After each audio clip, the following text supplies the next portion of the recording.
Welcome to the Ask Yeyefini show. I am so excited to be here. Welcome, welcome, welcome. The month of November is the month that we honor the ancestors today, which is All Saints Day. Today is the day that we really take a moment to thank our ancestors, to celebrate our ancestors, to uplift our ancestors for the things that they have done for us. And the thing that they have done for us is give us the blood, give us their memory in ourselves, give us their traditions, give us the things that we do. I know in my family, we do rice and peas today. So I did some rice. I mean, did some peas today. So welcome, welcome, welcome to the show. I am Yeyefini, Efumbolade, Iyalode, the president and director of Yeyefini.com and the International Institute of African Studies and Knowledge. For those of you who this is your first time, welcome. Thank you, thank you, thank you so much. I see some of my friends in here. Sharon Oliver is in here. Thank you, Oboato, giving thanks and honor to all that have taken their time to come and be on the Ask Yeyefini show. I've been doing this for over 10 years on different platforms. It started out in Block Talk, then it went to other um, platforms, but now I am on Facebook Live and on YouTube. So you have an opportunity to be part of the family. So welcome, welcome, welcome. Your questions and everything are welcome. I'm so happy that today we get to Brandon Lewis, Alafia. Yes, Queen Reggae is in. Thank you so much for joining. Yes, so much for coming in on my show. And I'm so happy that we're on this platform because for a minute it was still Ask Yeyefini show, but you couldn't ask me. So I'm so happy to be here that we can ask and be, y'all can help me because this is a show that I'm just sharing with you the things that I do and who I am, and so that you can have a better access to me so that you don't have to worry about where in the world is Iyalode Yeyefini, So now you know where I am. So thank you. Oh, Ashira Toshiwe Kushe, thank you for coming in, sharing your lovely wisdom and time. So the month of November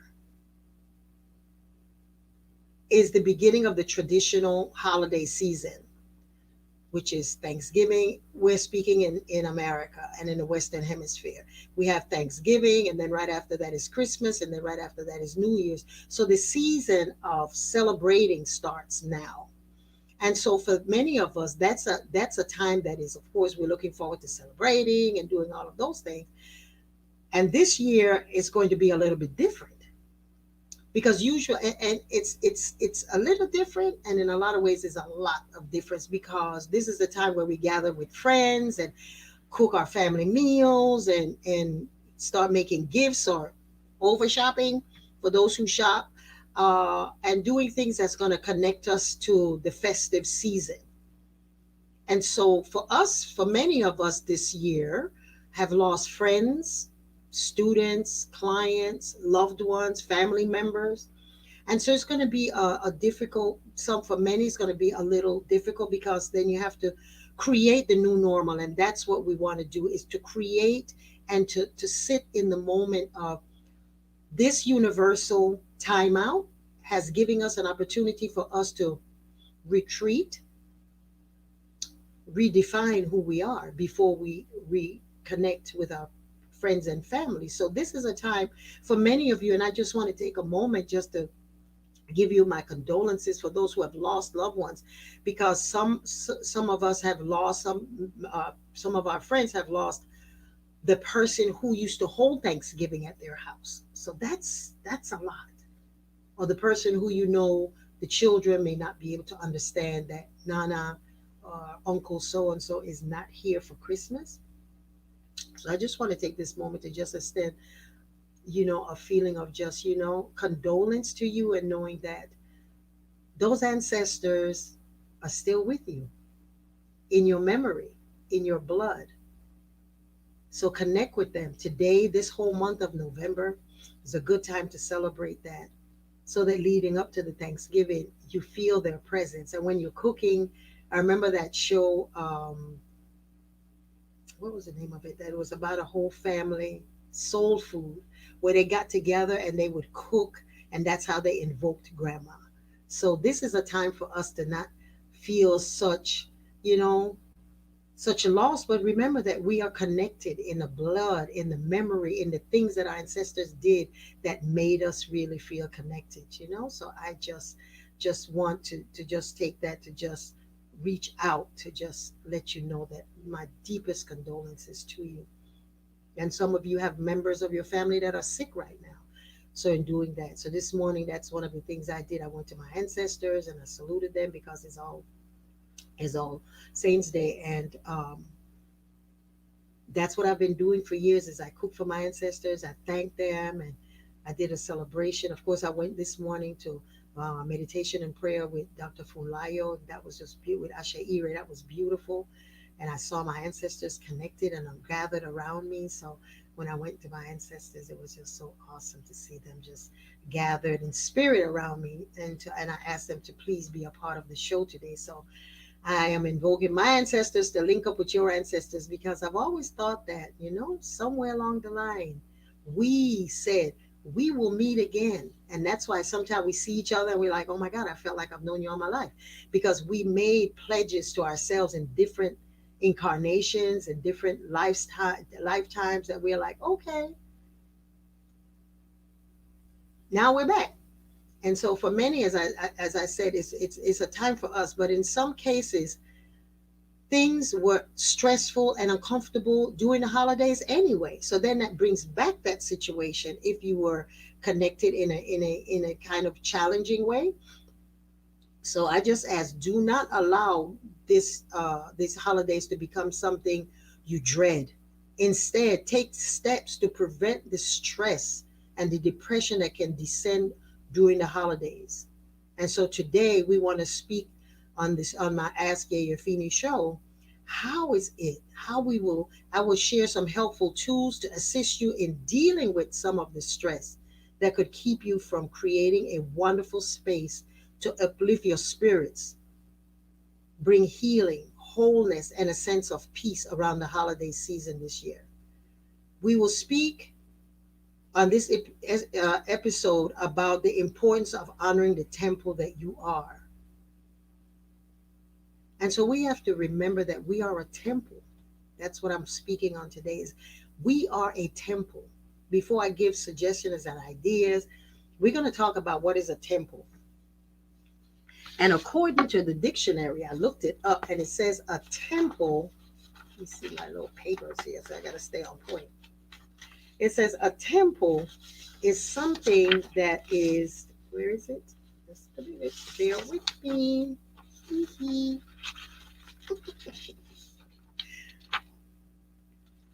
uh, okay, where did I put the temple? Anyway, a temple is a place where you go to honor and to connect to God, to connect to your sense of self. And so knowing a temple, okay, here it is. A temple is a noun, a place dedicated to the service of worship or worship of a deity or deities, an edifice or an object erected in place where, such as a church, especially a large or imposing one. Any place or object in which God dwells. Any place that God dwells. So a temple, it's a building or a place devoted to worship or regarded as the dwelling place of a god, of gods, or other objects of religious reverence. So for us in Ifa, in Yoruba tradition, in spiritual, African spiritual systems, we connect to the reality that before we came on earth, Olodumare in its magnificence, because we don't call it him, it's it because it's both a combination of male and female energies. And so, in our understanding of life, before we came into the flesh as we are. Olodumare and many of the other, we know the history of it, or the tradition is that Obatala created the for human form, and Obatala and Olodumare breathed the breath of life into us. And then Ifa, we went to ask Olodumare, what is it that we're coming to do? Ifa bear witness to everything. He remembers everything. Ifa Orumila was sitting right there when we knelt down and chose our destinies, or our destiny was affixed to us. We chose what it is that we're coming back. Some of the things were affixed to us, and some of the things that we are doing so that we will be able to repair some of the things of our past. So some of it is duty, some of it is placed on us by responsibility, some of it is that we chose. And so in coming back, Olodumare, before it even thought about creating human form, it said, wait a minute, I want to manifest myself in a physical place, in a physical way. And so that's why in the creation, the breath is what connects us to Olodumare. Is the breath is the one thing that we cannot live without. So that expression and extension of the divine, the extension of Olodumare, of God's source, universal principle, whatever we want to call it, that allows us to breathe without us counting or paying rent to breathe, that's what we're talking about. And so in its expression, Olodumare said, wait a minute, I want to express myself in a physical form, in a different form. And so it allowed Obatala to create us and gave us the breath of life. And we then became mobile, we became an official physical self. So we are an extension of the divine. We are an extension of Olodumare. We are the purpose. So we are a temple. We are a sacred place where we can connect to the divine. So that's why it's so important when we sleep at night that we remember we are going back to the place where we are become totally, totally, totally dependent on God. And it's only up to God whether we wake up or not. I mean, of course, we can help it with the things that the Creator in its magnificence allowed us to have, such as fruits and vegetables and animals and water and fire and earth and air, to make sure that we had all of the things to support us. The things that we ate, the things that we drank, the things that were necessary for us, the medicines, the herbs, the plants that we depend upon to stay on earth. So that is the whole relationship that we have, in that we are a temple, in that we house the divine. We allow the divine to have different experiences. When we meet each other, it's temple to temple. And how do we keep our temples clean and magnificent? Is by us understanding first that we are a temple. And then we use the tools necessary to keep our temple nice and shiny. And honoring the temple is knowing that everything that we do, we are being watched. Not judged, just watched.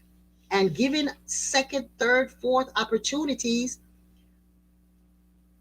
to get the message. Our purpose on earth is to recreate, and our purpose on earth is to make this place a better place than we found it.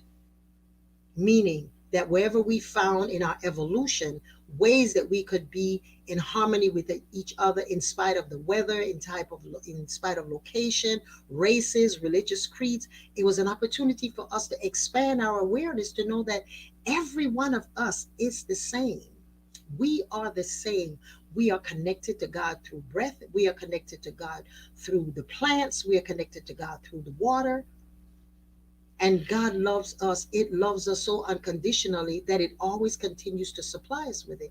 Our job then is to make sure that we don't pollute it, we don't misuse it, because without that, our temple will not be shiny. Does that make sense? It will not be clear. It will not be serving the purpose which the divine said, I want you to go and to multiply, enjoy my mastery. Isn't that something?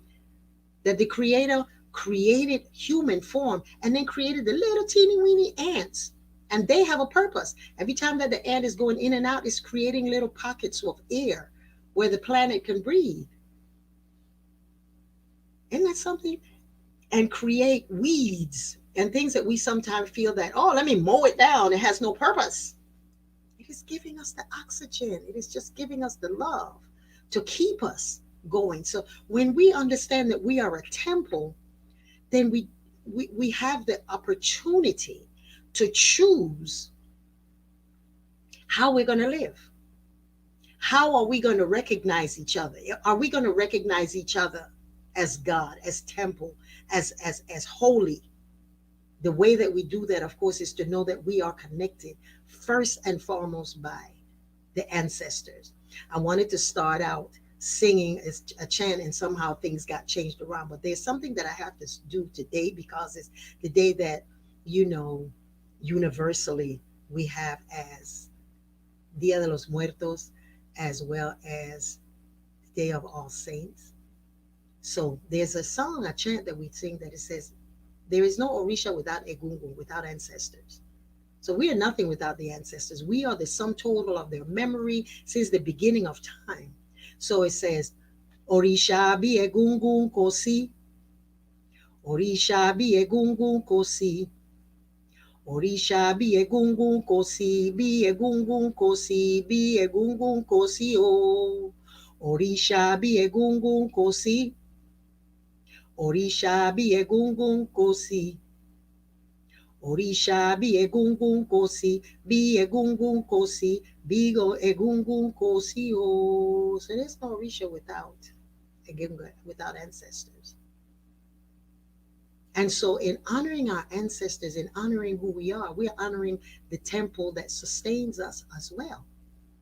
So all of the deeds and the acts and the things and the sacrifices that our ancestors made, it was to keep our temple connected to God. All the prayers that they did over us, the baths that they did over us, the things that we experienced, it's like even the vicissitudes, the setbacks, the challenges that we feel are challenges, those are opportunities for us to remember that we are connected to the divine. We are connected to God. And when you say, God help me, it comes. Depends on what you expect it's supposed to look like, but it comes. So we are a temple. And when we are connected to a temple, then as I said, we encourage each other.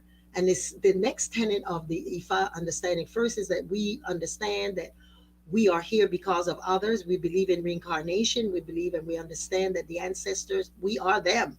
We are another expression, another opportunity for them to live. So we owe it to them and we owe it to God. Isn't that beautiful?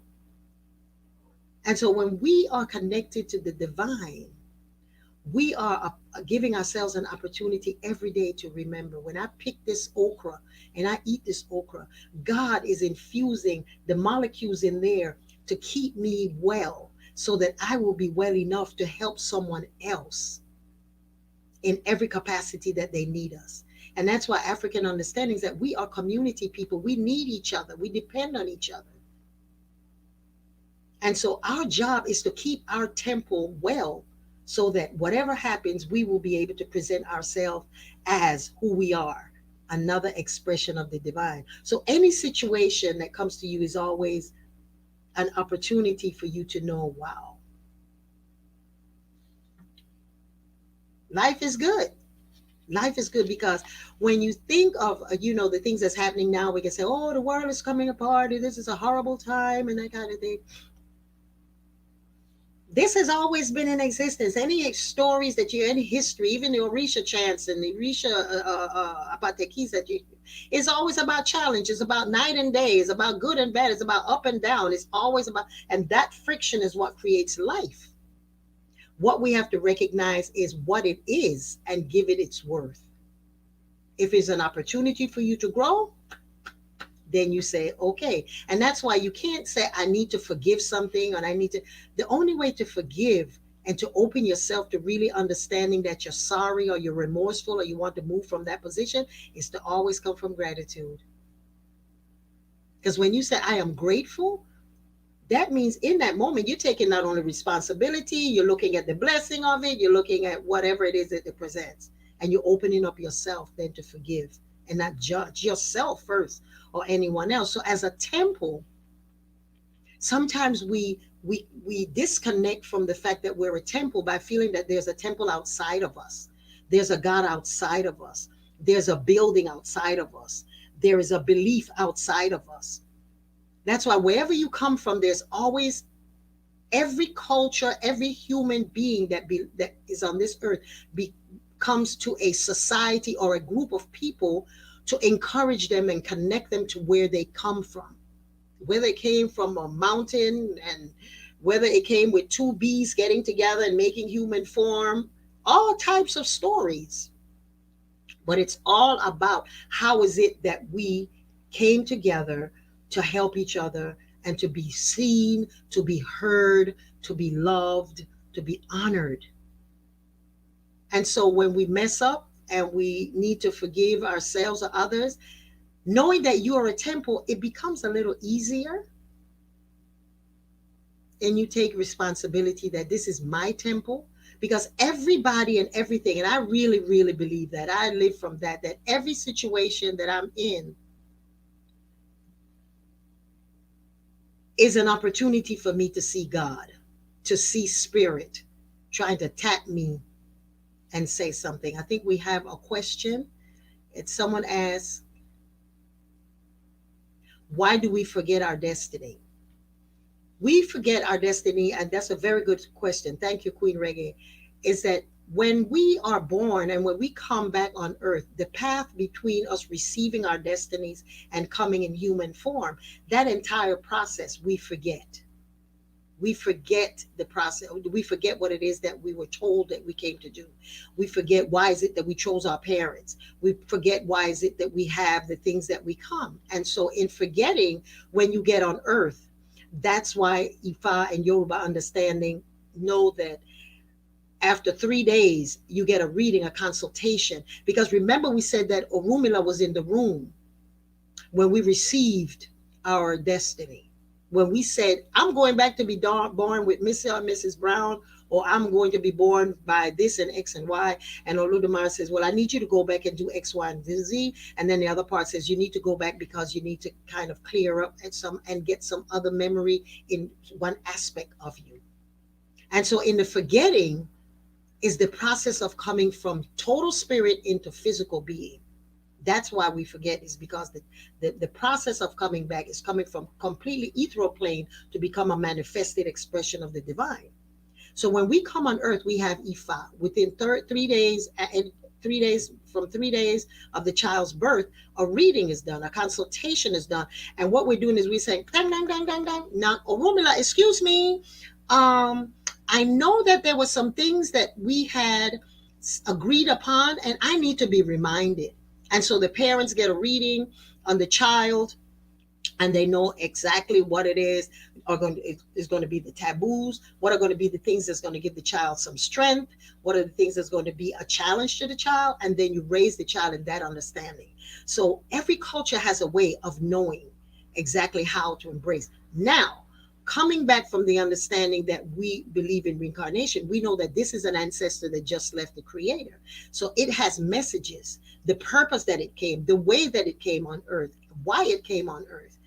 It's all said at that first reading. And if you have not had the opportunity of getting that first reading, it's never too late. You can always get a reading to find out exactly what is my incarnation. Why was I born? Huh? Why did I choose these people to be my parents? Right? And so in coming back, you have that little book that tells you, these are the things. And the beauty of Ifa is that there are 401 Irumole expressions of the divine. It's everlasting, it's ever creating itself. So no one comes back with a taboo. Thou shalt not eat meat. You should never do this on this. No, each of us is unique. Just like we have our finger, our thumb. There's nobody else on the planet with this thumb print. That's unique. And so that's what the reading from Ifa is doing, is letting you know the uniqueness of you, that you made wise decisions to come on earth, and so you don't get distracted from it by getting hung up in some of the things that are distraction to you. You remember that you're a temple. You came here with an intention. You came with clear understanding as to your purpose, which is what I call common sense. So when you come back and you download things, you know how sometimes you're like, I don't know what to do, and you just sit still, the answers just pour into you. It's because you already did. You signed up. You made a deal. You made an arrangement that you will remember those things, and we call it intuition, download, common sense. It comes in, So that's that. Thank you for that question. So in us being a temple and not being distracted and feeling that we have to honor a temple under one particular dogma or one particular way or one particular sentence or one particular picture. Look at ourselves. Our God look like us. If there's ever a picture of Oshun, it's going to be a female with breasts. It's not going to be a male. So if ever there's going to be a male, it's going to look like Obatala, it's going to look like Shango, it's going to look like Agaju. It's male, it's energy, so female and then male. So we have those representations of what the temple looks like. So when we come back as a temple, our job is to come together, find each other. Sometimes it's under a building, a common building, and we draw it and we make it, and it's created in a way that it can connect to whatever our belief is. But you know what? What has happened to us now doing this universal timeout? We are still honoring our temple. We are still connecting to each other. Without a building, people are going to church. People are going to worship. People are going to temple. People are coming together, even with a mask, even when we couldn't come out. We had the internet. So in the genius of the creator, it created the scientific way of Ogun being the tool to make something called a computer. 401 expressions of the divine. It's up to 5,000 now. There's an expression of divine known as internet. Well, Google. That's an expression of the divine. So when we have a building and we think that that's the place where the temple is here. The temple is within us. And so if you are a nature worshiper or nature honoring or a nature recognizing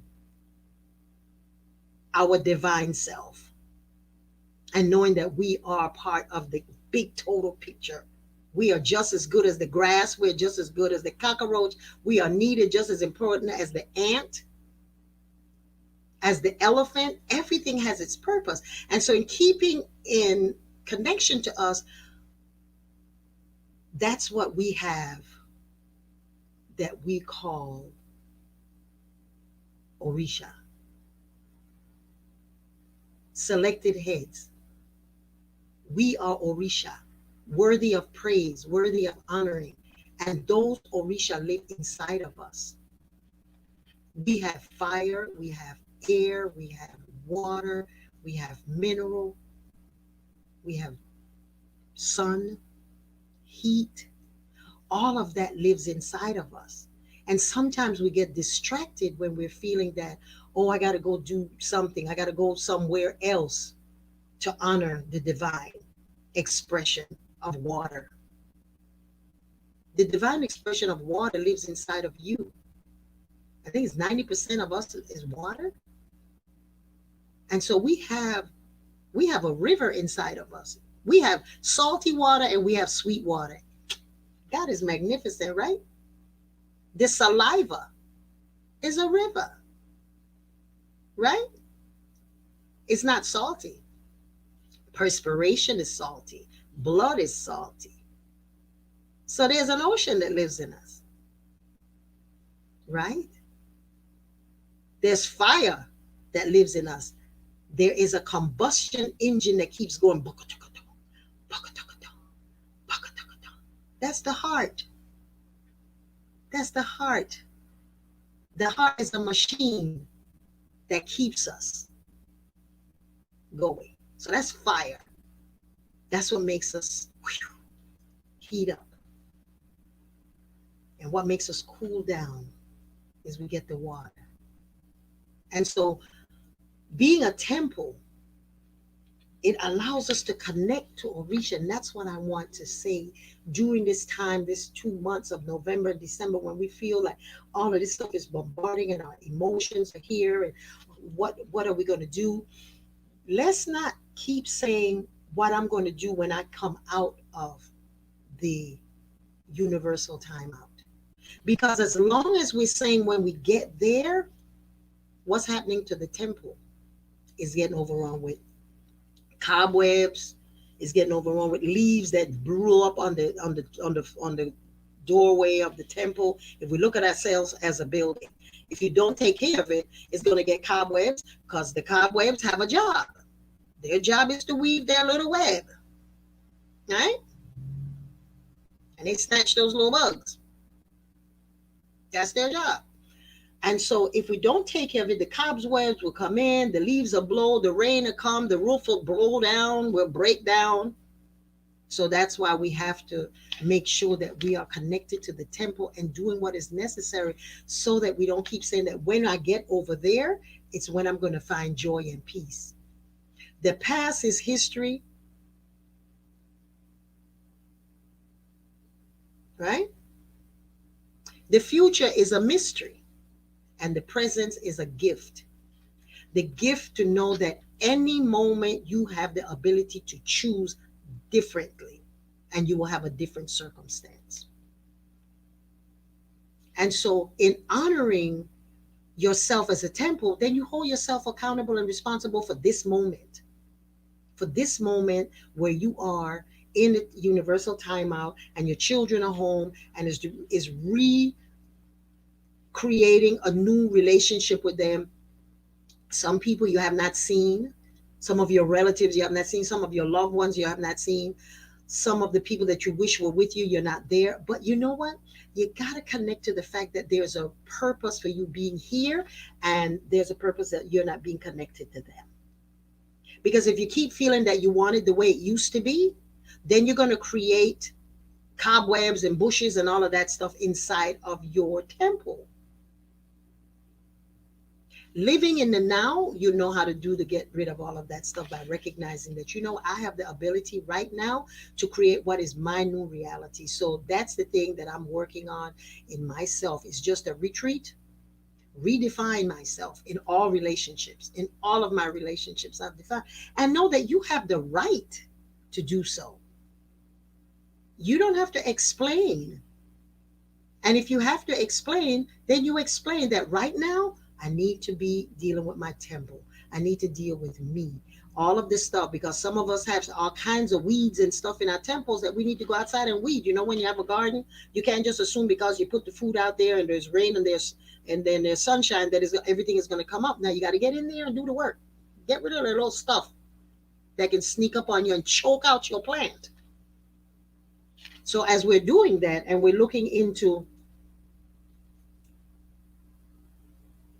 God's opportunity to be expansive and infuse its potential for us to be greater as we draw breath from it and we eat its food.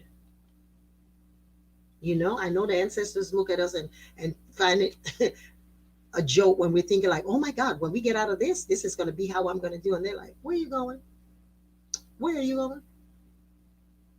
The only place you're going is right here internally.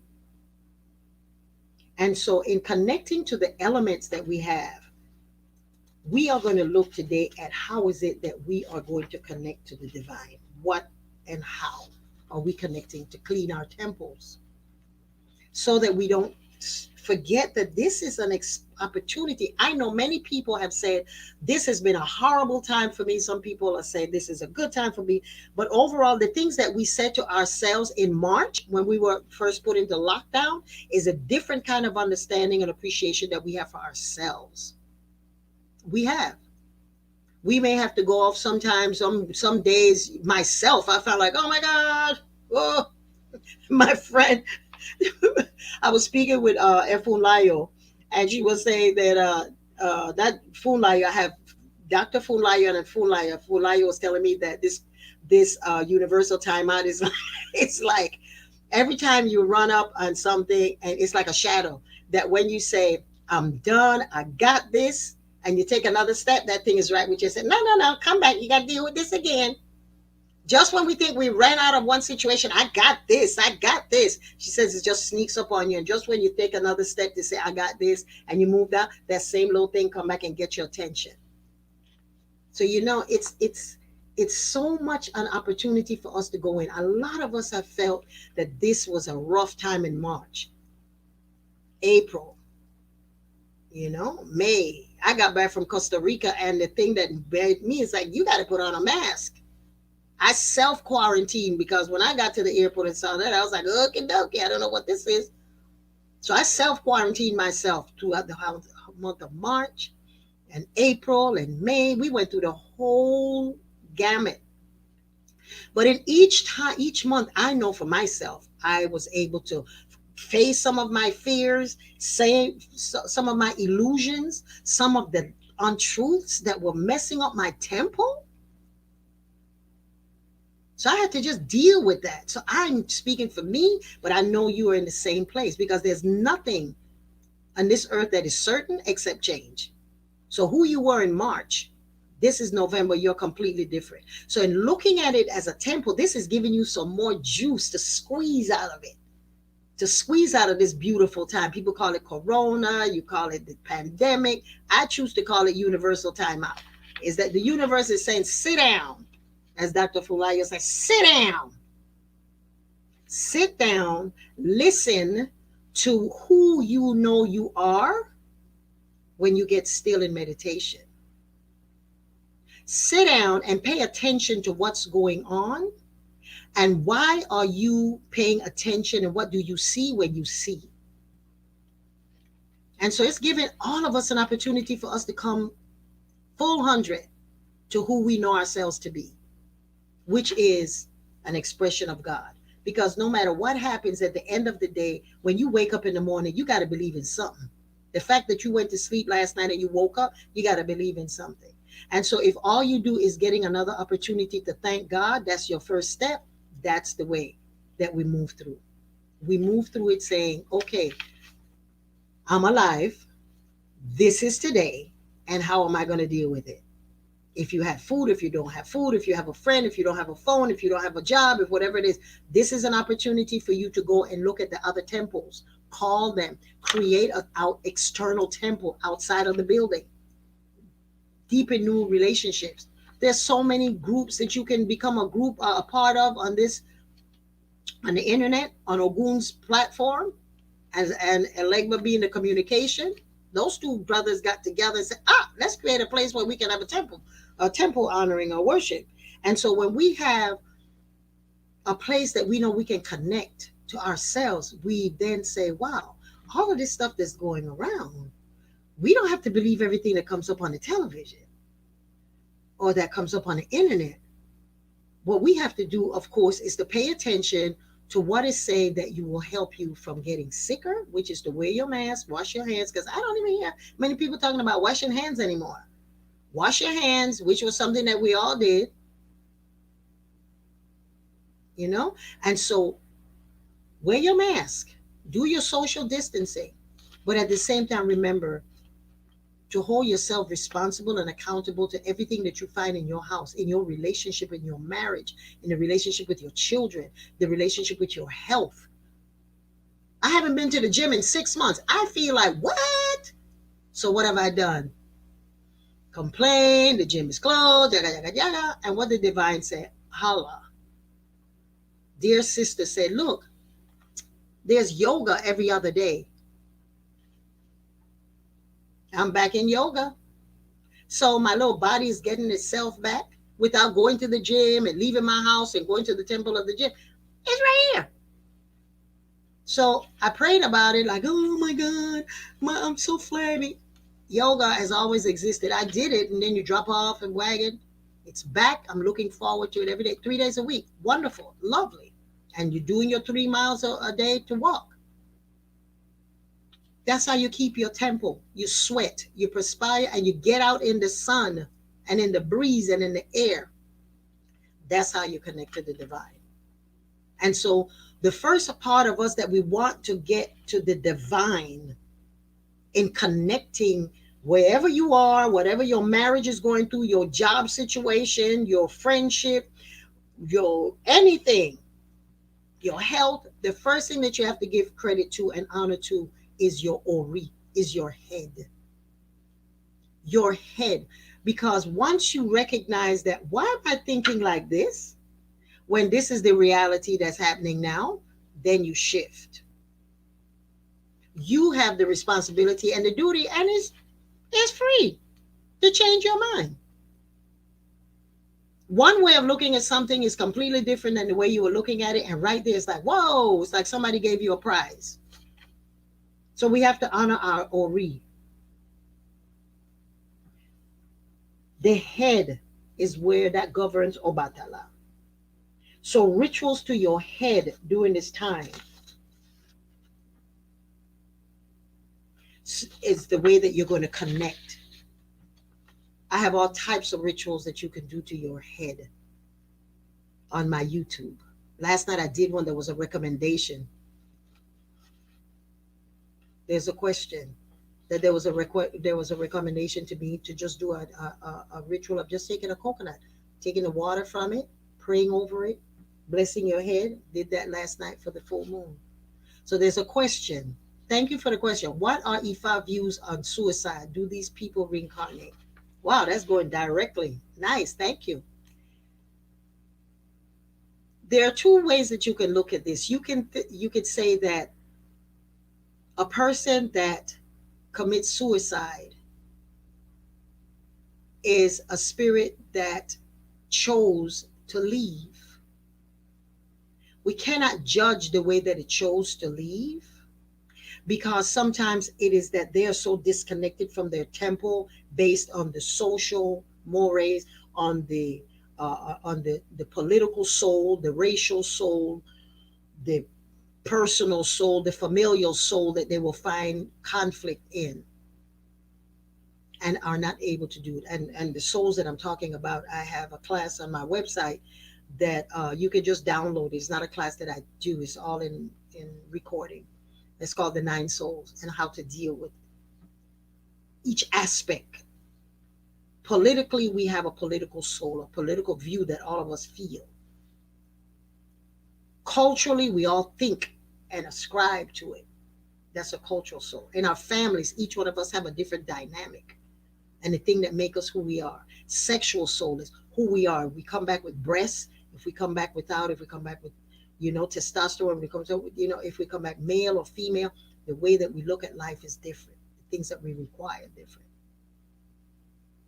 The religious soul, things that make you feel, those are the things that you're going to have. And so someone that commits suicide, somehow, some way, those souls was not being fed. And so they decided, I'm out. The next way that you're thinking, sometimes, well, there are two other ways. Sometimes they're egbe, which is you have a comrade. You have comrades in the spiritual realm that before you left, you have like a guild and a support. Like all teachers belong to the teachers union, and if somebody does something to a teachers, the teachers union come together and say, "Hey, no, you can't do that," or "Yes, you can do this." So you have a guild that you made arrangements that you can come back and speak to and be connected. And sometimes without the honoring of the Egbe says, "Look, you've been through enough." Or you signed up just to be here for X amount of time and you leave. Then we have another form of egbe. It's called abiku, which is you are born, you have a specific job and purpose to come on earth, and that person then excuse me, then that person then leaves after it's completed. And so because of the rules, excuse me,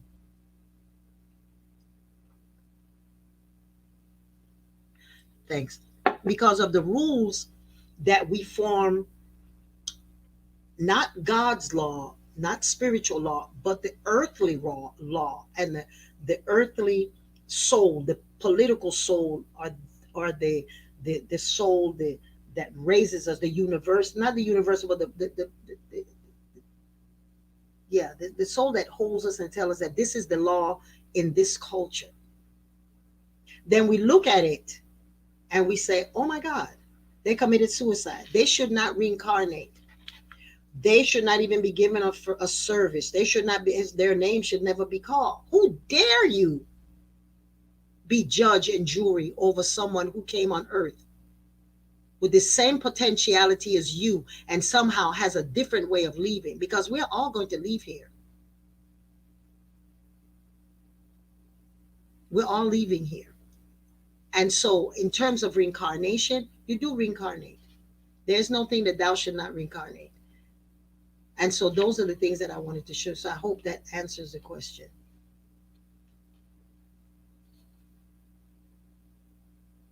Okay, good. So, let me go on.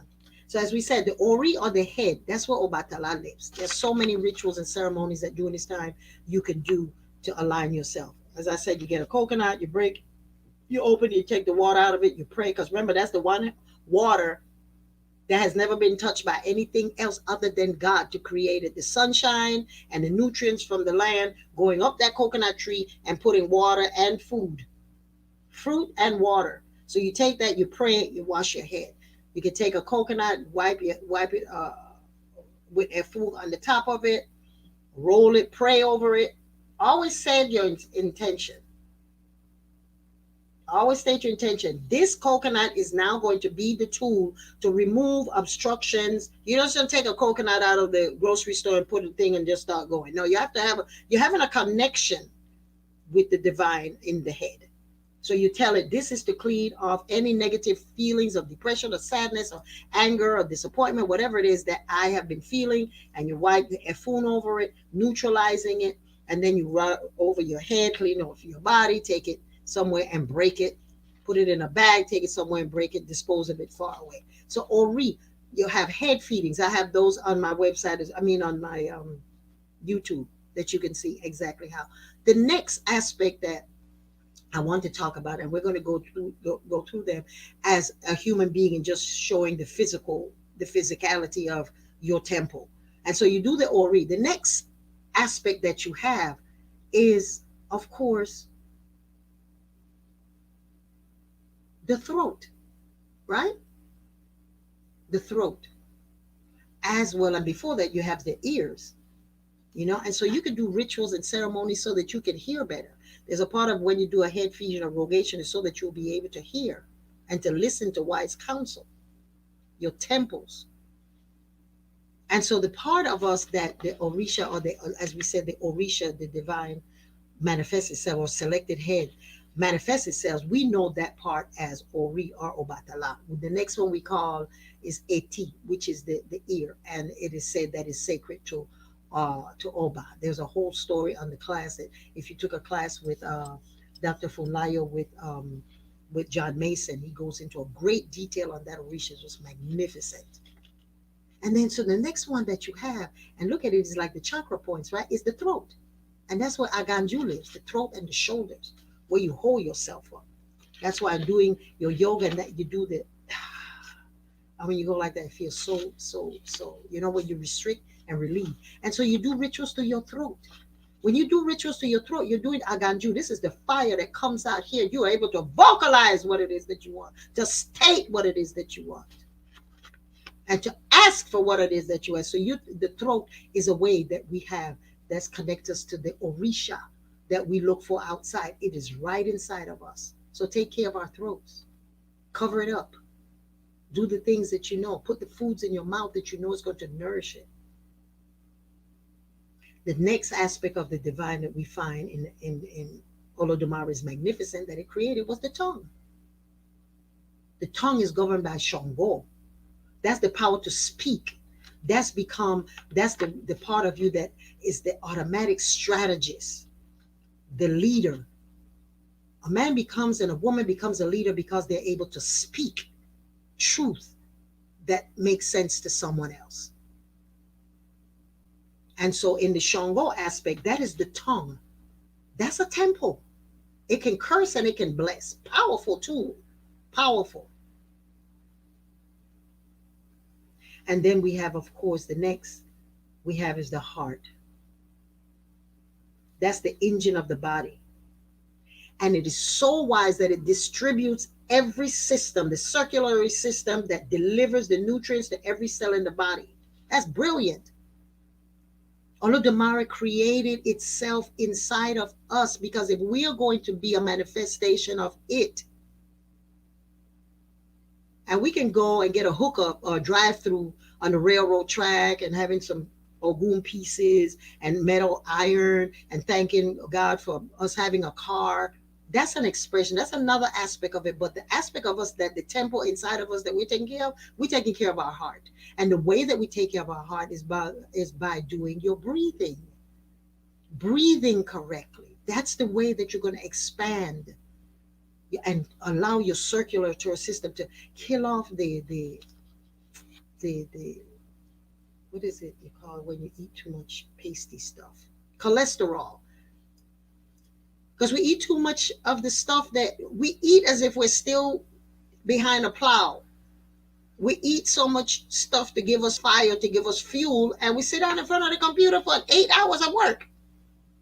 And so what we're doing to our blood is choka choka, choka choka, choka choka. We're messing with our blood. And so to do it by doing your exercise, by walking your 2 miles a day. After you eat, go and walk for half an hour. That's saying, I honor Ogun. So you can go and chant and kill a chicken and sing to Ogun, and your heart is messed up. You can sit down and do it, and Ogun is like, really? What you doing, dude? I'm inside of you, and I'm holding you accountable for me having enough fire to keep your heart going. And so then we have the lungs, which is Oya. And Ogun and Oya. Don't that make nice sense? Because they were married together. They worked together. Ogun said, well, I'm this and she's that. She keeps the fires. She is the wind that keep the fire of Ogun going, blazing. If you ever see a blacksmith, they have that thing that you go, a fuelle, I don't know what you call it. A bellow, that you keep, that you blow, and that's Oya. That's your lung. That's your Oya on you. So the temple in you has Oya. So when you make rituals and to do to Oya, what you're doing is saying, Oya, keep my lungs going good. Keep it going good. So if you're doing things to jeopardize that, and then you're singing to Oya, and there's something wrong with the picture. You're looking for God outside. God is inside of you. So Oya is the lung that works with Ogun. So as long as he's cooled and he's cooled down and he has enough to keep his fire red, all of the circulatory systems are moving and are going. So the blood and the circulatory system is, of course, is Oya's realm. So the lung is like our antenna. That's why the honoring of Oya is so important. Because when we don't acknowledge it and we don't understand the importance of it, we die. Holla. When you stop breathing, you're bye-bye. You're out of here. So Oya is such a powerful Orisha inside of us.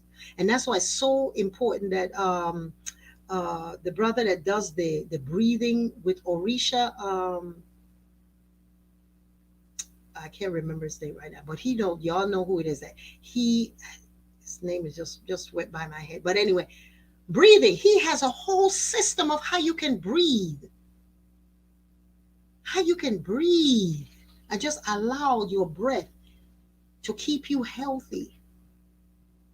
And so with this universal germ, Oludare, thank you. Somebody put in there Oludare. He's doing a magnificent job, Oguna. I mean, come on. Oludare is doing a magnificent job, letting us understand that the lung is so important to us. And you can find him on Kire Wellness. Kire. Somebody put it in. Thank you so much. Kire Wellness is like, the first time I did it, it was, oh God, it was all I could do to keep my breath. That was, I think, it was like maybe in June. But now, I mean, I can breathe a little easier, So once you use it, it's a muscle, it's a tool that you're using. And so that's Oya's antenna. That's what you connect to her to death and to life. So if you don't use it, you will lose it. So that's how you do ebo to oya. It's not going outside and trying to get pump. You know, I have a whole bunch of stuff with that you can do to get money and all that stuff with oya as the tool. But when we're looking at the God inside of us, that's who you're making the thing to. You're making it to oya, to your lung, to say to mama, thank you, the river. And so then we go and we look at the breasts. The breasts are governed by Yemonja, the tool necessary to sustain life after birth. Because while you're in your mother's womb, you know, you get a download of food. She potato chips, you got it down there. She gives a big bowl of oatmeal, you got it.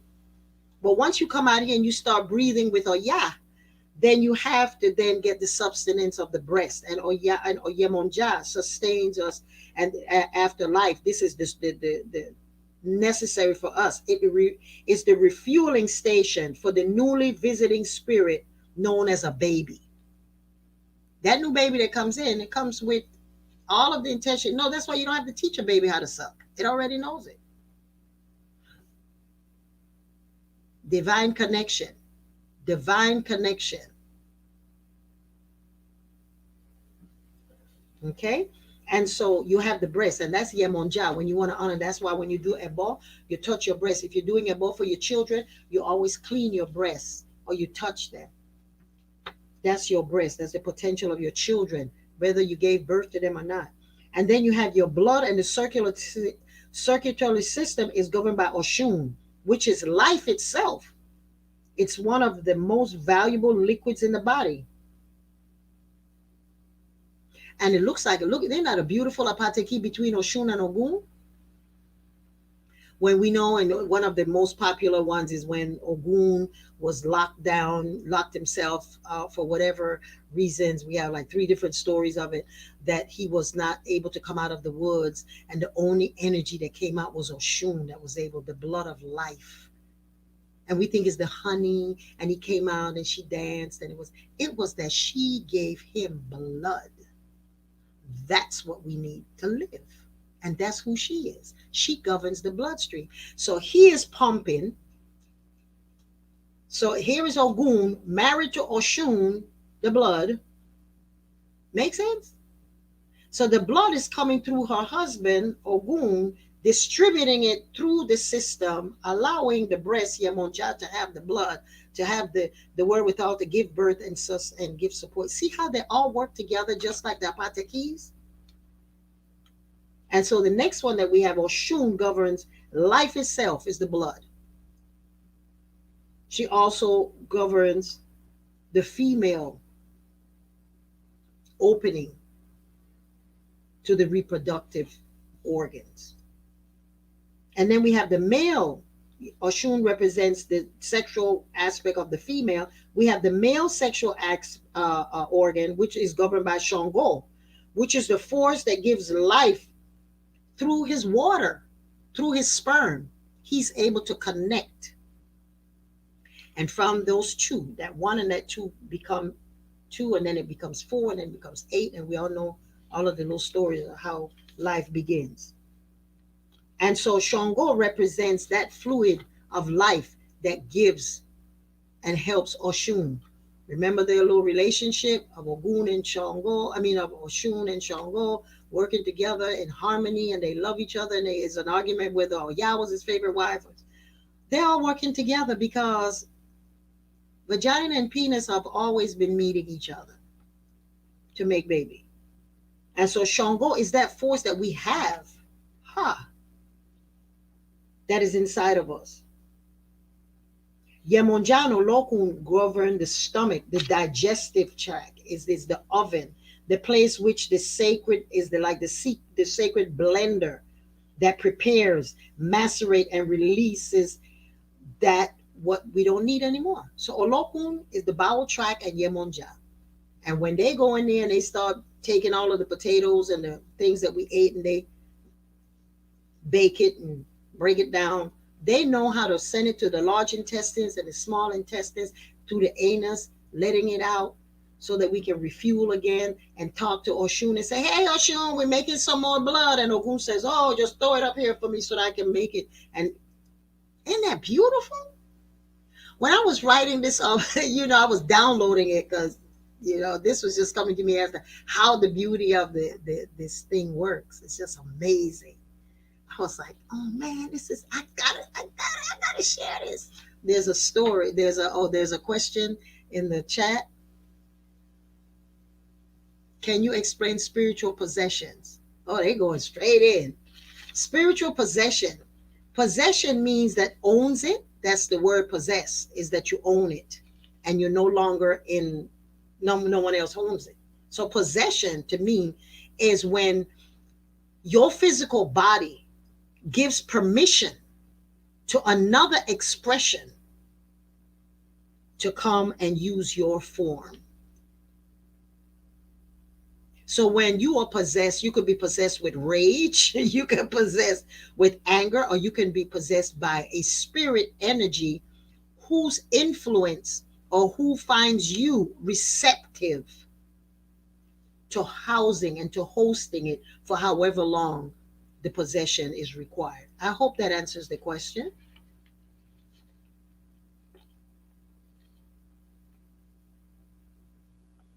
What is the meaning of Orisha pots or soperas?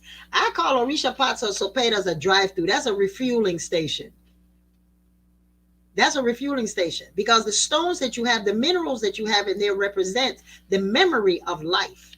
When you have a stone that is created, that's why there's so many rituals that come. The first blood that is shed upon a rock, the first blood is from the death of herbs. So death always gives life. So when these stones come to life, the first blood is omiero, herbs. And so before you even just let me pick up this stone, it look cute. This look like a Shango stone. Let me make it Shango. You have a conversation, as we talked about earlier, that we have minerals, we have sun, water, heat, all of that inside of us. So what a sopera is actually, it's a refueling station for your divine temple. So when you make a ball or a ritual or a sacrament or an offering, what you're doing is you are filling yourself up with gas to go the next mile of wherever it is that Orisha is going to take you. So I hope that answers the question. I always look at Orisha as a refueling center. Y'all see I have Oshun back there. She stays there because we have the Ibuaye, Oshun Ibuaye, divine partnering thing that we do every Saturday for people who are looking for divine partners. The divine partner is already looking for you.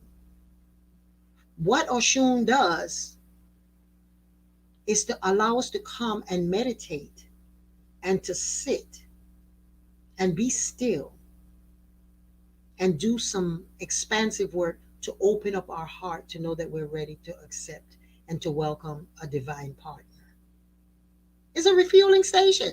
So we fill up on gas every Saturday for 10 weeks. Then we take a 2-week break. Guess we got enough gas. And we have enough classes to hold us. And that's how you find your divine partner. So I hope that makes sense. It's a sopera is a place where the mineral who remembers everything, because stones have been here before us. It's the memory of life, of the physical of earth is the memory. So when you take a stone, what the priest does is they have a conversation with every individual stone. Is there Orisha present? That's the first conversation that is had. And there's a reading that does on each stone. Isn't that heavy? This is science to the fifth power. You have a conversation with each stone. That's why when you hit your foot on the stone, you don't say, oh, damn. What was I thinking when that happened? Maybe that was a tap on my shoulder for me to remember what it is whatever. Stones have the memory of life. They've watched everything. So you throw and you ask, you do a reading on the stone to find out, is it vibrating to the energy of what it is that we want to do? The next thing, is that particular file that we want available in this stone? the file of Shango, which is going to give the person heat and potential to be a leader and potential to know their will and to take responsibility, to know that they have God inside of them, while they're having the temptation not to be. That's Shango, that you rise up and know I am king, so I'm not going to be taken off of my track. Then the next conversation is, does the ashe of this stone that you say exists in Shango, does it walk with this person? Bam! There you have a filling station. And if it says yes, that's the stone that is put in the pot. And I'm giving y'all here esoteric knowledge here because the question was asked, and there's nothing that you can't Google and find out. So that's what you do. And that stone then had the conversation. Number one, yes, there's ashe in it. The intention that you want is for there. This is not the stone that you're going to take and throw at the mango tree and get it down. This is what the stone, the ashe of that particular thing is there. And it will walk with this person and help them this incarnation. Yes. And that's why the death of a priest or death of someone who have those stones, you don't just take them and shake them out. There's a conversation with each one of those little suckers again. Just like it was a conversation when it was born, there's a conversation when it's going to leave and where it's going to go.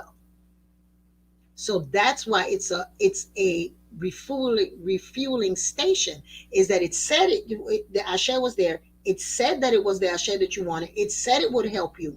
So now, what is the help that you said you needed? You needed a new job? Oh, okay. So the formula for the new job is, I want you to get X, Y, and Z presented to me. You sit here and meditate, visualize yourself, and then when you get to the job interview, they pick your paper above anybody else.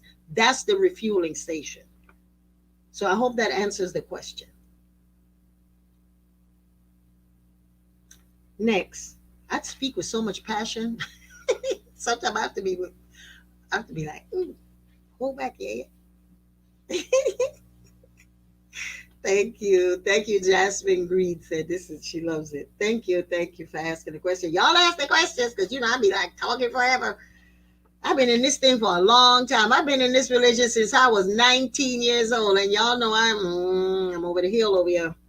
And I was initiated when I was 23. So, I caught up on some things. I've had some wonderful teachers, some wonderful experiences. And right now I got a bunch of young people that are teaching me some new stuff. So ask the questions, because if I don't know, I sure will get back with you. And you can always reach me at, I was told today, as info@yeyefini.com. Isn't that nice? So if you have any questions, just ask me at info@yeyefini.com.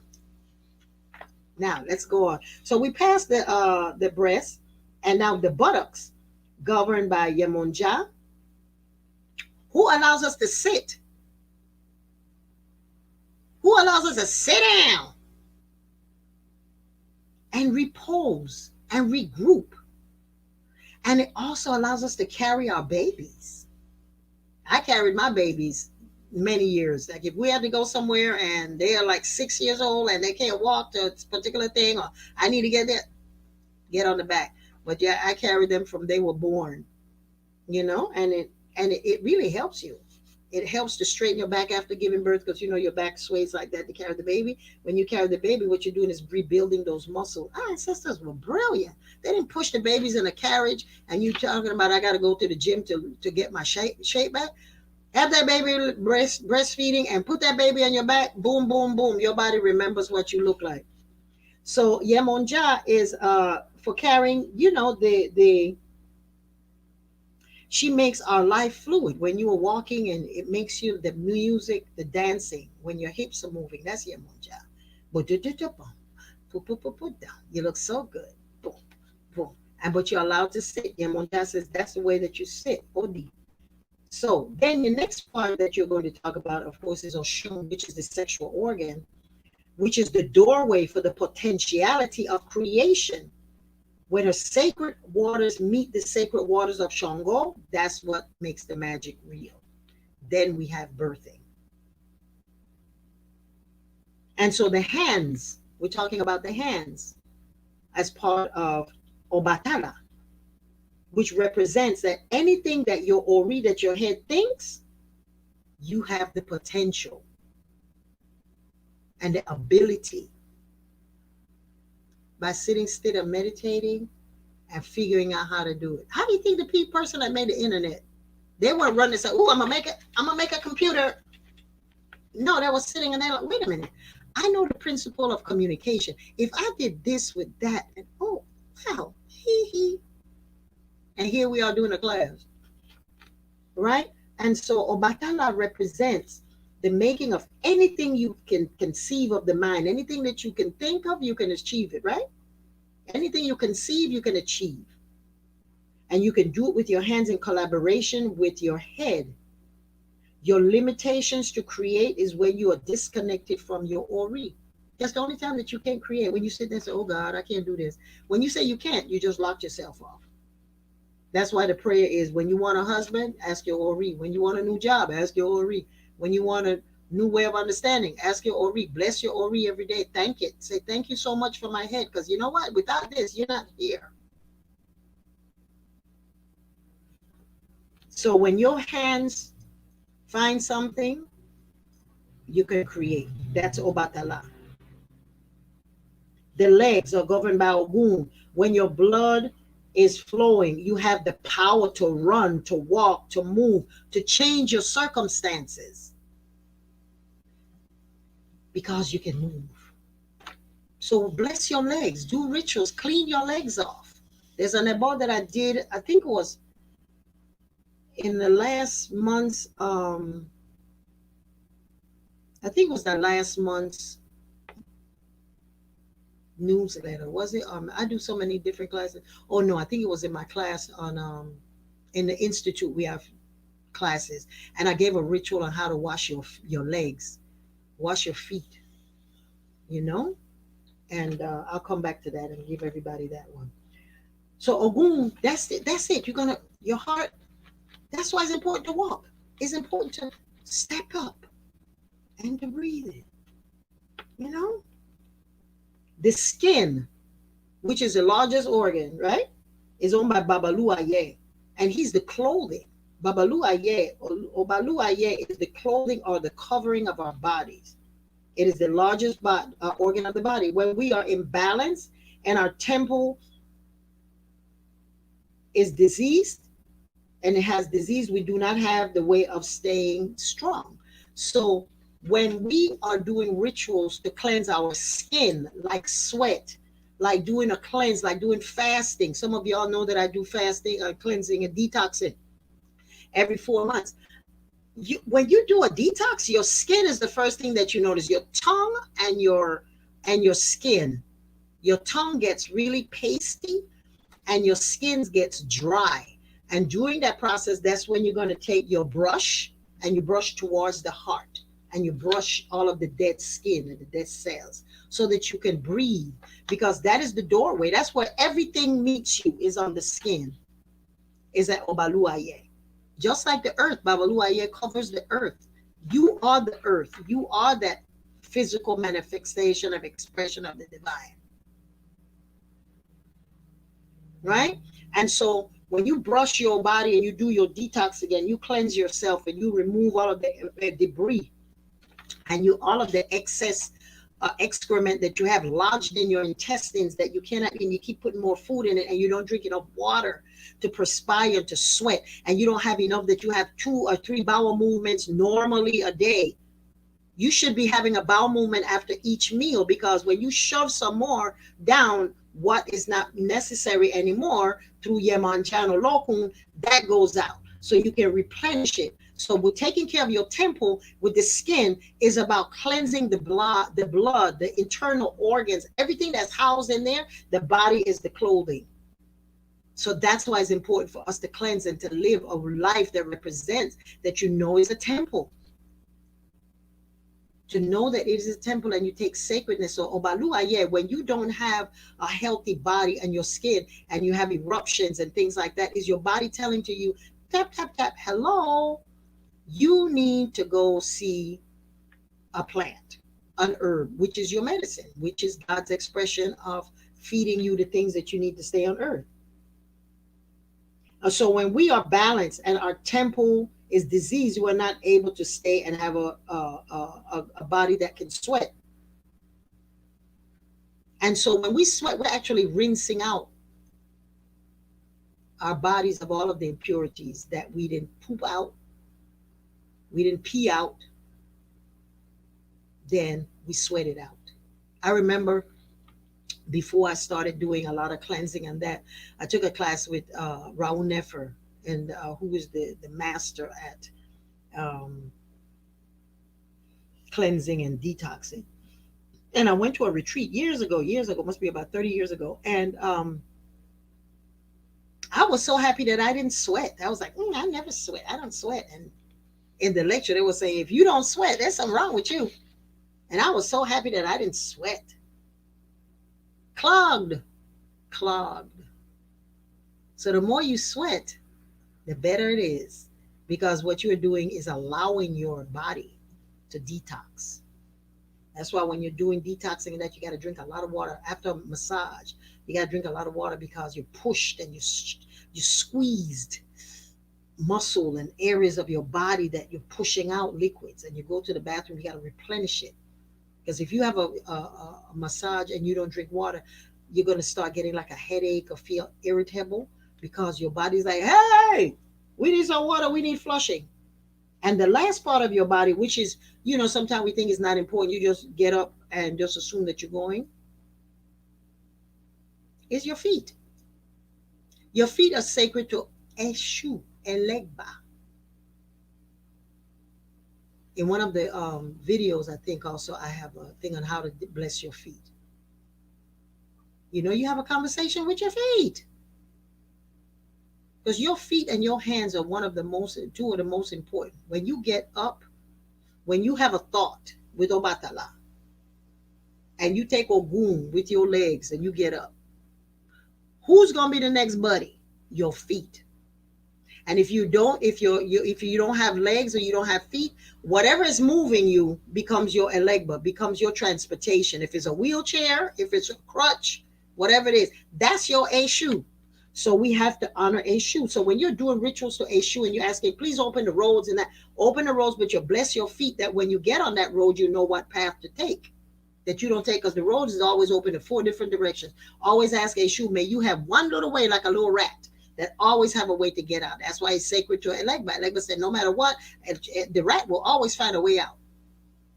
So Eshu is always going to find you a way out if you get centered with your Ori, speak your truth, listen to the wise counsel, right? Use your nurturing of the breast. Put the food inside of you, the correct foods, so that you will have the bowel movement and you can have the blood, so that Ogun will be able to have the blood and Oshun would be running through you. And you can sit down and meditate.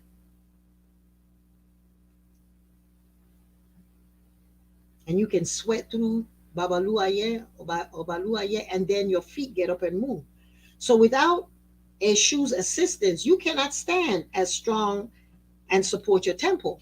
So that's why it is so important to honor Oshun, Eshu, and Legba in honoring your temple, is that when you get up in the morning, make sure that your feet you are well, strong, that you're not eating too much salt that makes it swell up. Make sure that you're walking on earth. You should go, and because there's 6 inches above, and 12 inches below and 12 inches above your head, that's the antenna that keep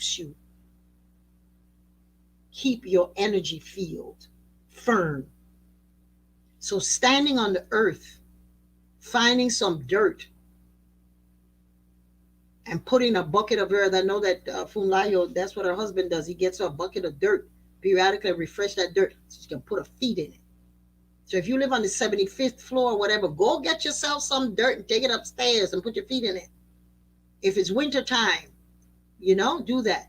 But find some place of connecting to the earth, to the earth, to the earth.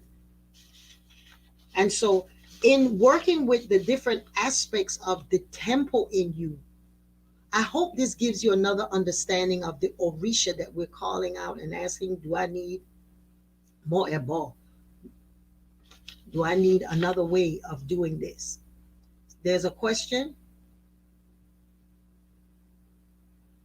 Why I keep seeing 11 or 111.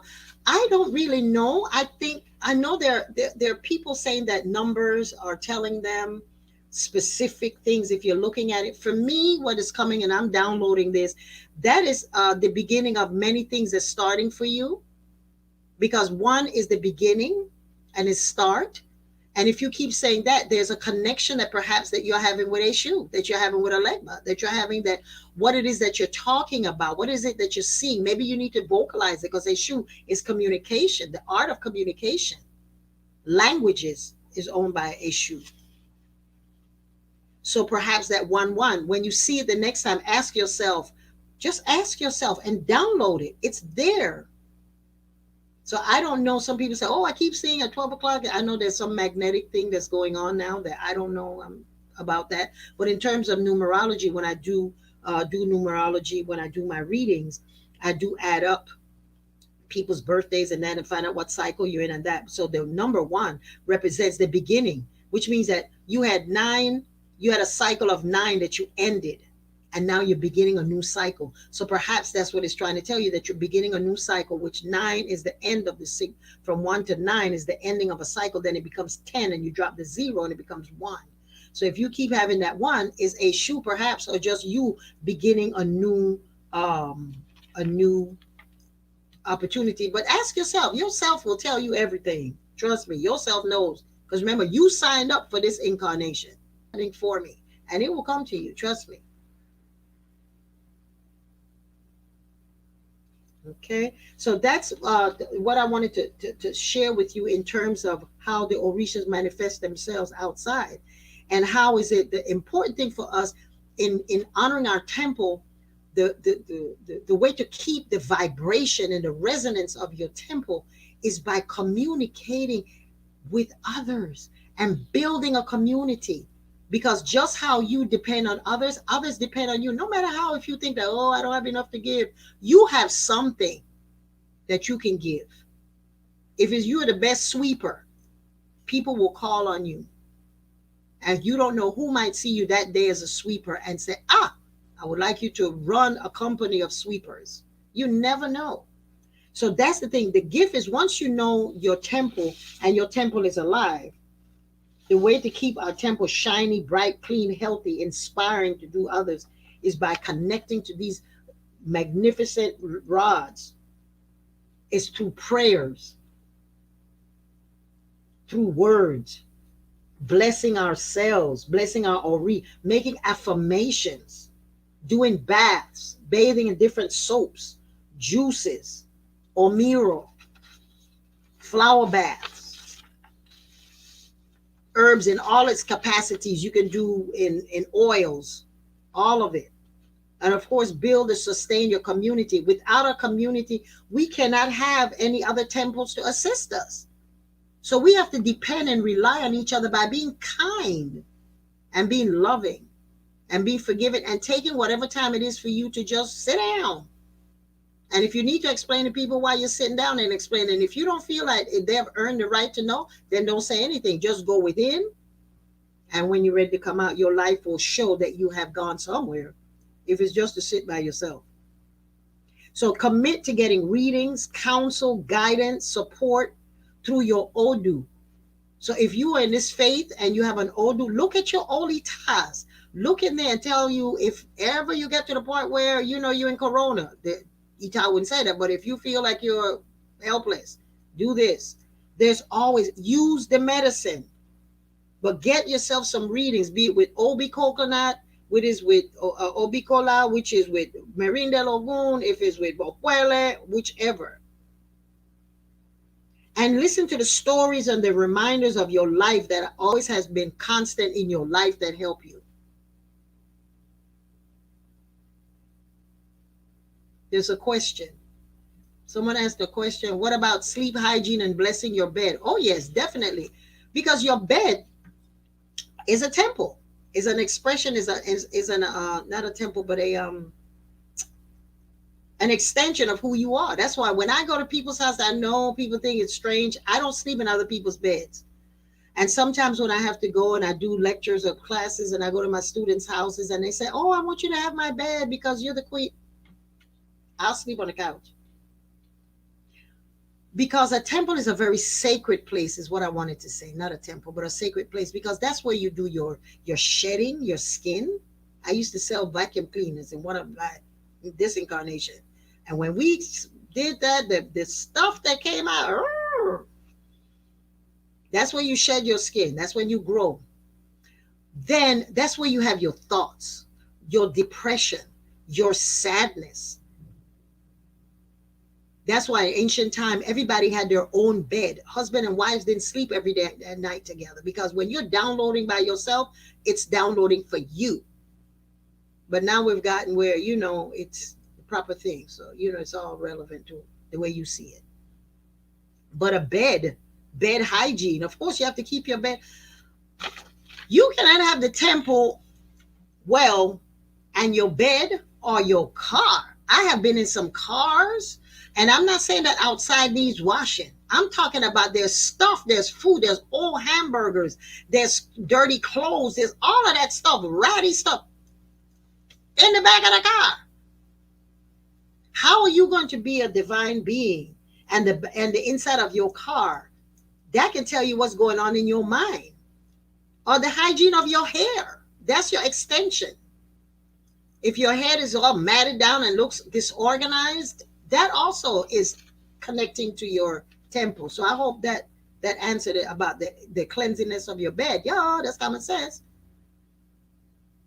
Keep your clean, your bed, your house. Every part of your house has an energy. If you know anything about feng shui, the art of placement, you know where to put what orisha, what shrine. And I'm not talking about pot of rocks, the refueling center. I'm talking about you. How does your bedroom look? Does it look like something that you feel like, I can't wait to get in there and communicate with God? When I go in, I just feel so good because I'm going back home to God. Or does it look like, well, just throw that stuff on the side. Let me just crawl on in here. You go back to God like that. What kind of dreams you going to have? Or sometimes you have so much stuff under your bed, the air can't even circulate. You have so much stagnant stuff, and that stuff that's holding you up. And so you can, there's another ceremony that we do that I've had on my YouTube, where you wash down your door. That's opening to your physical temple, because we believe that the home is a temple. Your body is a temple that lives within this place. So that's why when you move into a new house, you get a reading to find out what energy is going to be the forces. You always thank. If it's not your house, if you didn't build it from scratch, you're going to have a communication and then know I'm now your new relative. I'm your new resident. You clean it out. You let them know that you're grateful to be here, and you put a little something periodically outside of the tree to know the spirits who used to live in there, that they know they can go out there and eat. When you move into a new house, you do the same thing. You tell the house, look, I'm here. Thank you very much. I'm grateful. When you get ready to move, remember to thank the house that you were living in. You don't just walk out and say, damn, I'm glad I'm out of here. Because you might run into the same challenge again, because it might be a spirit that keeps repeating itself. And when I say spirit, it's not like, woo, it's the energy that keeps you moving. So when you move from somewhere, thank that house for all the good that it has served you. So it's all of it. All of it is relative, because we rely on the universe to supply us. And any space that you have lived, that you've breathed, and you've thought, and you've fought, and you've loved, and you have fought, and you've made children, and you've reprimanded, and you've been reprimanded, and you've disrespected, and you've been made accountable. It's a shrine. It's a temple. It's a place for you to drink from, to learn from, to be better. Okay, so remind you of stories. Read the stories about the Orishas and know how they fought and how they made up and all of that. Make sure that we're visiting the earth, refueling ourselves, walking on it. Because in each incarnation, what we're doing is we keep refueling and getting more information. That when we die and we reincarnate, we remember some of the wisdom and some of the mistakes that we made in the last incarnation. So this is beautiful. When we die and we leave here, we still remember some of the things and we come back. And that's why sometimes you have a situation where you have a particular attitude or belief or attraction to something, and you find out, oh my God, my cousin used to do that. And they used to live in the same house and they sat in the chair just like you. You have, because we're just energy. It's just energy. We just keep shifting energy from one physical realm to another. And so always to connect to your temple, these are the things that I said I would help. Is to ask for guidance when trying to find solutions, question through your dreams before you go to sleep. So when you're going to sleep and you have a problem on your head, don't go with the music, bang, bang, bang, bang. You're not going to find any answers there. You're going to ask, please come in my dream state and tell me, or give me the answer. Or sometimes you're not even aware that you're sleeping and you wake up at 4 o'clock in the middle of the night and I don't know why am I up. And boom, let me get my pencil. Stuff just start coming down. That's a dream state. Then ask during this time of the universal timeout. Ask for guidance when you're going to sleep. Number two, make rituals a fun, lively activity. Be creative, seriously and earnestly setting intention and looking for joy in the event. Just as we are happy during the joy of a birthday party, wedding, or graduation, always do a ritual with a positive attitude. Be creative with it. Be serious, you're earnestly doing, but you're creative because it says, okay, I'm doing this because I want to do X, Y, Z, or I hold myself accountable to doing this, what, the other. So be very creative in your rituals and the ceremonies that you're taking care of your ori, your throat, your arm, your orisha, your temple. Number three, allow yourself to be supported by others whose spirits can create a space of safety when old wounds from childhood, past mistakes, painful experiences that can come and make you stuck. So this is a time to reach out to friends, call somebody, join some group, come to midweek recharge, with Fulayo and myself. Come to Sunday meditations with Fulayo at 9 o'clock, 7 o'clock Pacific time. Go on Asha Ire. Take some of the classes. Come to Yeyefini.com. Take some of the classes. Reach out. Become a friend of Yeyefini.com. Be a friend. Go become a friend. Go on Yeyefini. Sign up for the class. We have 1 month. Every month we have a new class. It's called IFA Basics. Reach out to people that you know are doing the work so you can get new information, because that's the thing with this universal timeout is learning, and that's the mystery and the magic of it, is learning how to do old things a new way. That's all it is. Remember, the past is history, the future is a mystery, the present is now is a gift. So in locking in yourself, that's what you're doing, is you're connecting to the temple, allowing this temple to flow with the orisha, with the energy, so that when you say, I have to do a ritual, and making sure that when you get a reading or consultation and a ritual is marked, don't say, well, I can't afford it. No, you should start fighting. In that moment, I got to do that. Is there another way I can do this ritual? Whoever read you. No, there's another way. Yes, they'll give you some little side steps. Or is there a way that I can do it? Because ritual is relative. If you can get your nails done, you can get your weave done, you get your rituals done. So taking care of the outside is side. Taking care of the inside. So as soon as you get a consultation, it says a reading session for you to do X, Y, and Z, go. The next step when you get up from there is to go towards the reading. That's why if y'all know that those of you that are my students and get consultations from me or my clients, very, very do I prescribe a whole lot of blood rituals and you got to get this and you got, most of it is advice, and most of it is go to my YouTube channel and get some free way of doing this, or set up an altar in your house. That's one of the classes that we're teaching in the IFA Basics, is how to set up an altar in your house for all of the points of your house. How to do that, how to set up a shrine for Yeshu, Liemanja, Ogum, how to keep that temple aligned. How every, 5 day, how to honor your Ifa. How to do that. Go to Ashe Ire, learn the prayer so you know how to be able to do. Join the Akeko family to find the support that you need to know how to do your Ifa. I think they do it every Friday. They have a group that they present Ifa. Do the work, use the medicine. It's not going to be, because this is a temple and everything out here is an expression and an opportunity for you to connect to the expression of the divine. Do the work, do the work. And the work is use the medicine that is going to keep your temple shiny.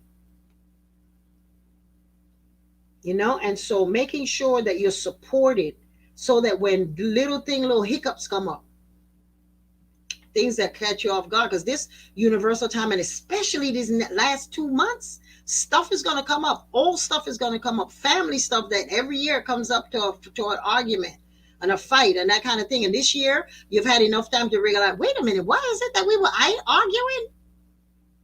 And don't be looking at the other person. It's about you. What did I bring to that table? You know, and it wasn't about the dry turkey. It wasn't even about that. It was you taking responsibility and having the timeout. That's why I call it universal timeout. I'm so happy with this universal timeout. I have had to dig deep within myself. And, you know, I get my therapist and talk to some of my stuff. Get my attention that you got to dig deep. And you dig deep and take the responsibility for it. So some of the little painful stuff is going to jump up. Oh, thank you, Be Wise. Thank you. And so find those people that when the painful stuff come up, you got to deal with it. And then number 4, a simple act of gathering together with your children and adult for a meal in a way is the biggest ritual to do. There's an Odu Odishe, that one of the things that you could do when that Odu comes up, and you have, and that always speaks about having challenges with your family and you're not being able to express. Excuse me. That's one of the things that I prescribe, is that you cook a fish, cook it real nice, and you serve it to Yemanja. You offer it to Yemanja. And then you bring it out. And when your family gathers together, that's when y'all sit down and talk family stuff. Very powerful ritual. It works. Really, really works. Comes from the Odu of Odishe. And you serve it and you talk. And everybody starts saying, oh my God. Oh my God. I'm sorry. You know? Yemonja and Oshun, the 2 mothers. Time to lay that thing behind. You know, and if you don't eat fish, I don't know about the, you know, the other aspect of it. If you could do it, I guess you just make yourself a lovely meal, of, you know, a nice vegan meal, and you present it to Yemonja and Oshun and says, please, I'm going to talk to family. Let's go deep. And you go deep and in a loving way. Because Yemonja and Odu speaks about you getting healing. Oshun speaks about the sweetness that you're going to be able to have the conversation with. Okay, and so when you have a meal, that is the biggest ritual. So when you're exchanging pleasantry of the day, it's very powerful ritual where your temple can have an opportunity to help someone to share, how was your day? That's a ritual. How was your day? Because in community, when we lived in ancient times, when we lived in a community where everybody knew everybody's business, and you didn't come out of your house for a day, everybody wanted to know, how is Sister so-and-so? Let's go check. Now, you know, you got to get on the bus and you got to call and you got to do whatever, get on the train to go see. It's not drive-by. So when you sit and you say, how was your day? That's communication. That's our need for community. And the mutual support that we give and receive is like a balm to the heart, which all of us need and deserve to understand the feelings of love and compassion and encouragement from each other. Use the medicine. We all want compassion. We all want, and no matter what you're going through, take this time to know that it's about you getting to be a better person, you evolving and taking responsibility for yourself, apologizing to yourself. Some of us may have to write a letter that we never mail to someone that you've wanted to say some things to, but it's too painful that it's going to start some other stuff. Write the letter. Just letting it out feels good. Tear it up. If it's an ugly letter that you try to call him names, flush it in the toilet and say, I bless you. Goodbye. Don't haunt me anymore. I'm not haunting myself. I'm freeing myself up.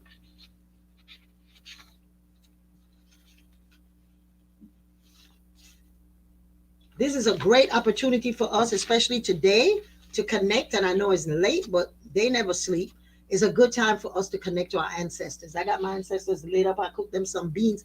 That's something that Baba Ifakunle told me that when you want your ancestors to give you financial blessing, and I wasn't asking for that, which is always good, is that you give them beans. I didn't even know that, and he told me that. So I'm sharing that with y'all. You cook them beans, and in Panama on Sunday you cook rice and peas. That's one of the things from people in the Caribbean. Sunday dinner in Panama, where I grew up, is beans and rice, and with coconut milk and that kind of thing. That's Sunday dinner. That's automatic. If you don't eat nothing else during the week, you're gonna have yourself some rice and peas.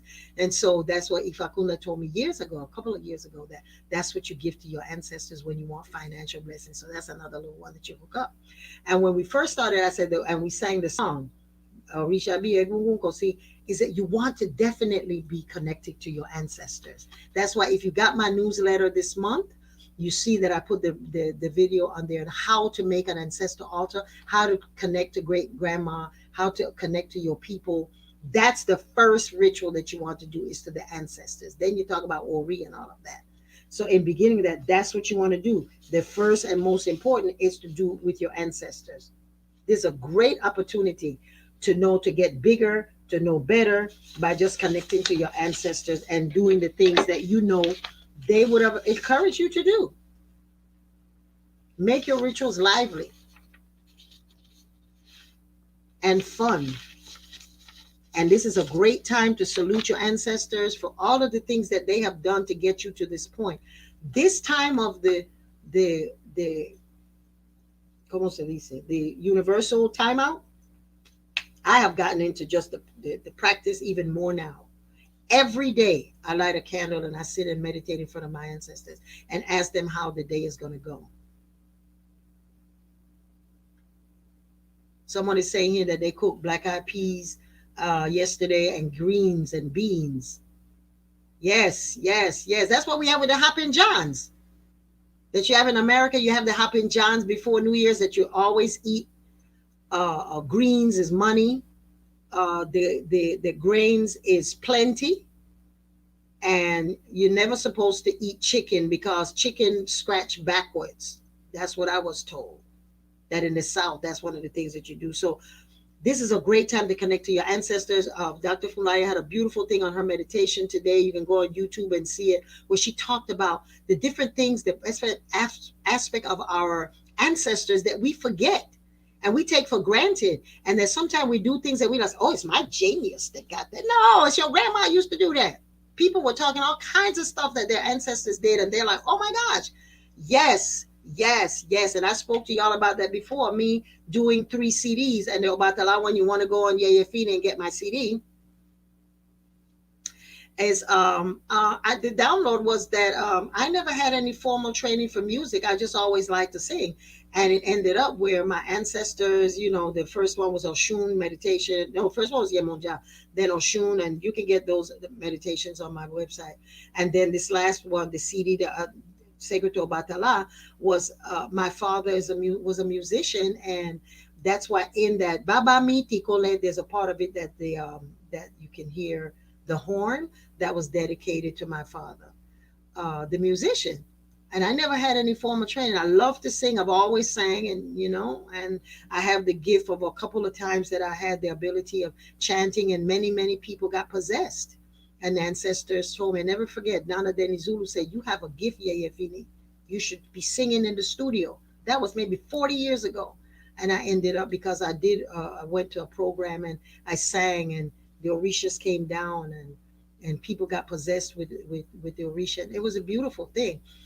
So you have gifts and things of value that we sometimes take for granted, and think because we're disconnected from our temple, that we think that other people or other degrees that's sitting on our walls is what defines who we are. No, who defines who you are is how you honor your temple and how you relate to other people.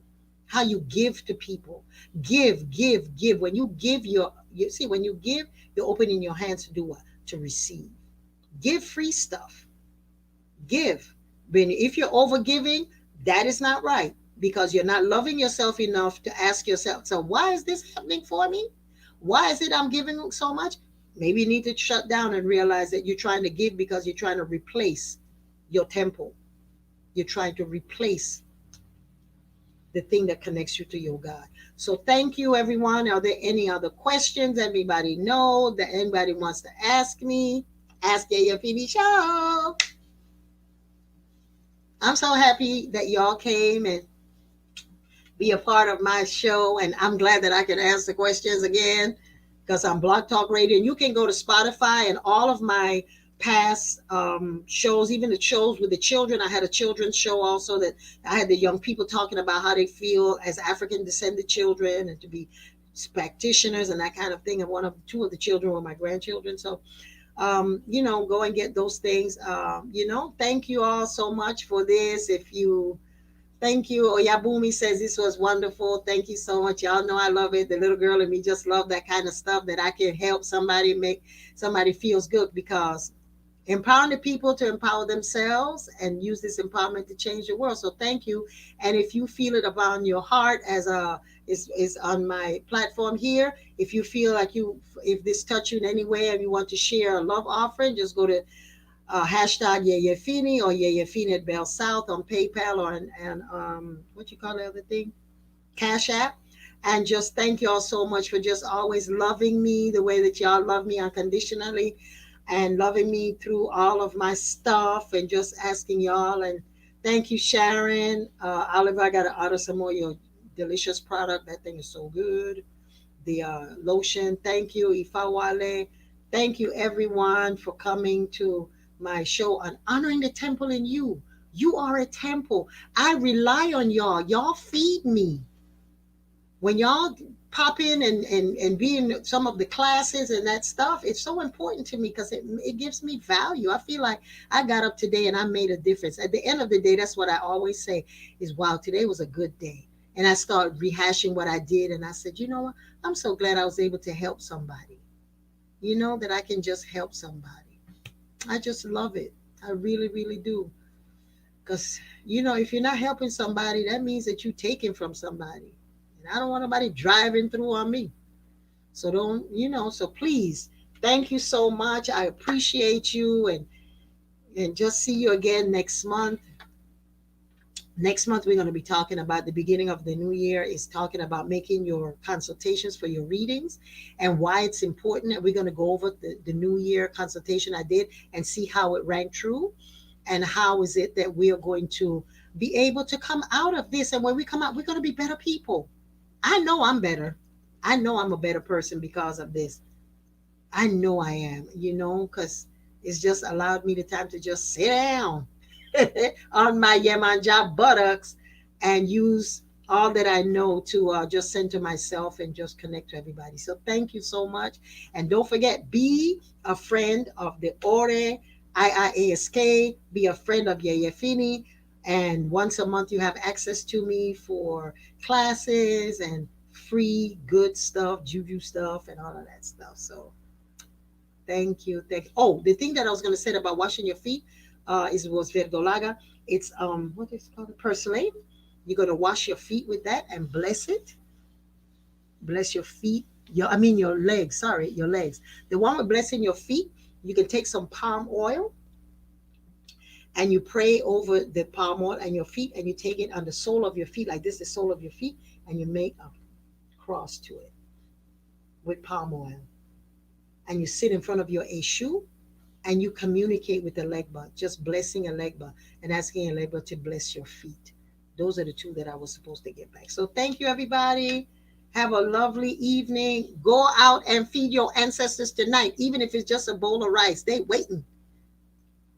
Ashe, like the people, the Mexicans, today and tomorrow is big party in the graveyard where they clean it down, Dia de los Muertos. They clean it out, they hang out, they eat, they party with their ancestors.